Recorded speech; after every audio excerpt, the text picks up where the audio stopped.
Hello children. So today we will start our chapter number 3, third topic, that is economic involvement in India. Children, in this topic we will read about the economic condition of our country during the time of independence, what are the issues which we have faced during this time, and what are the plan government has made to remove these issues or problem which we have faced at the time of independence. So the topic is economic involvement in India. Now, what is economic involvement? Now, the economic involvement are related to all the economic determinants that influence commercial and consumer compliances. You have to remember these two words here, that economic involvement are basically the factor which are influencing the behavior of the commercial and consumer compliances. Now, what are the situation of our economic involvement in India during the time of independence? So, you can see from the points here. During the time of independence, if we talk about our country, our India, the Indian economy was mainly agricultural and rural in character. It means the economy of India was that time mostly dependent on the agriculture field, and the people are mostly living in the rural area. The second point said 70% of the working population was employed in agriculture during the time of independence. Means the working population means the people those who are working. If we talk about these working people, the 70% of these working people are working in the agriculture field. The third was about 85% of the population was living in the village area.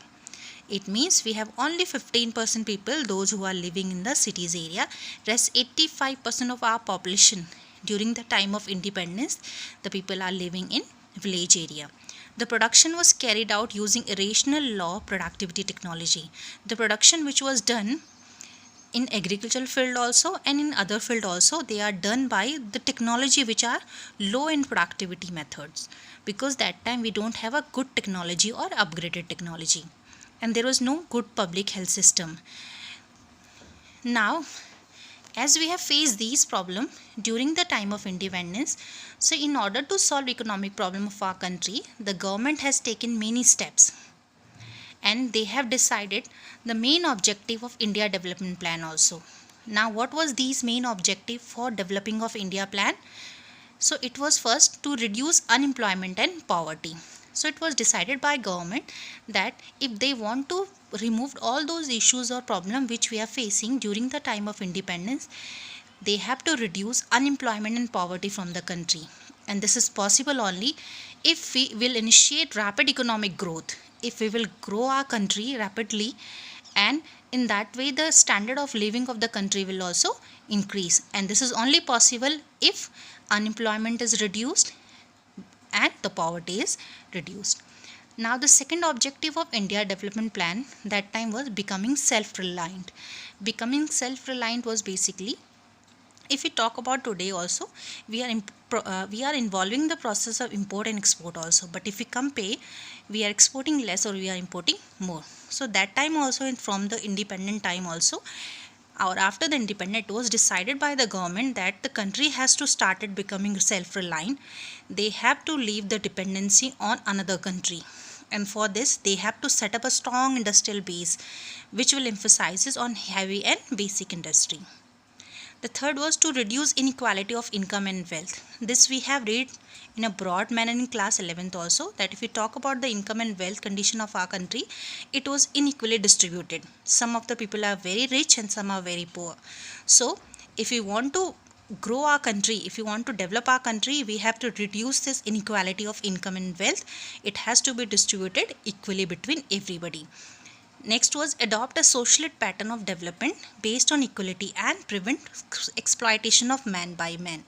Exploitation of man by man basically means that we have to remove, this was certain discrimination which was done earlier time from the society on the basis of caste, color, and the people condition.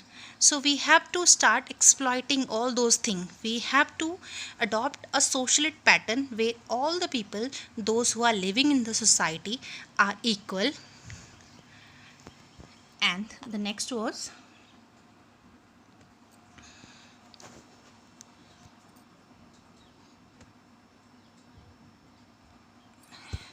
Now, these are the objective which government has decided, and to fulfill these objective, the government of India has decided to announce a new policy that was known as New Industrial Policy, which has been announced in July 1991. Now, what was the basic feature of New Industrial Policy?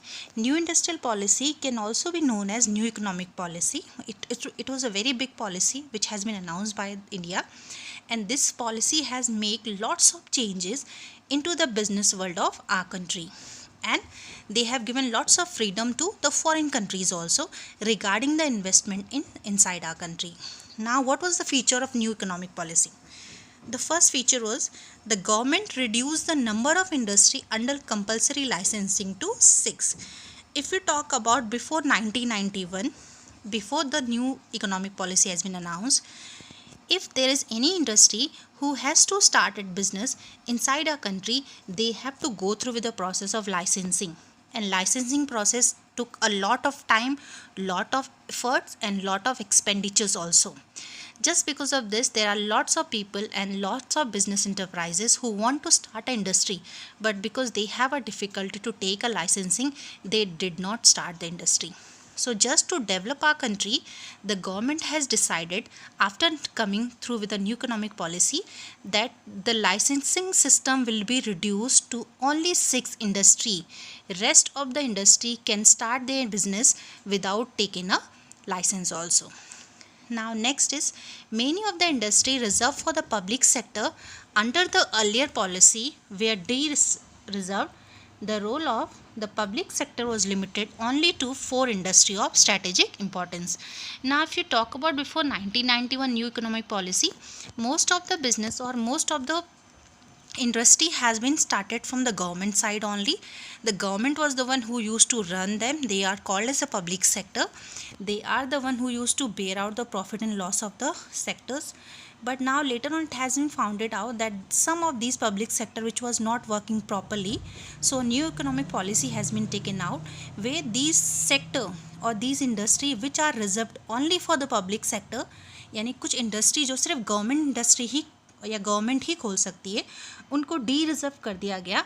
And even it has been given freedom to the private people also that they can also start these type of industry, and public sector was limited only for 4 industries. Now the third point was, disinvestment was carried out in case of many public sector industrial enterprises. It means there are certain industry which was running by the public sector, government sector, but they are not working properly, so these industries has been disinvested. Disinvested basically means they have been invested into the private sectors, यानी जो public sector properly workout नहीं कर रहे थे उनको disinvest कर दिया गया और उन्हें as a private sector opening कराएगी. Now the next was, the policy toward foreign capital was liberalized. The share of foreign equity participation was increased, and in many activity 100% foreign direct investment FDI was permitted. You have to remember this word FDI, it's very important for you. That is foreign direct investment. Foreign direct investment basically means there are certain policy which every country make for the foreign people, those who want to invest in their country, our country. Right, so in according to this FDI, the restriction which was earlier there before 1991, it was liberalized. Some of the restriction has been removed, and the share of foreign equity participation will increase, and in many activity it was 100%. Means there are some of the industry where the foreign people can come and they can open the industry, directly invest in that industry for the 100% of share also.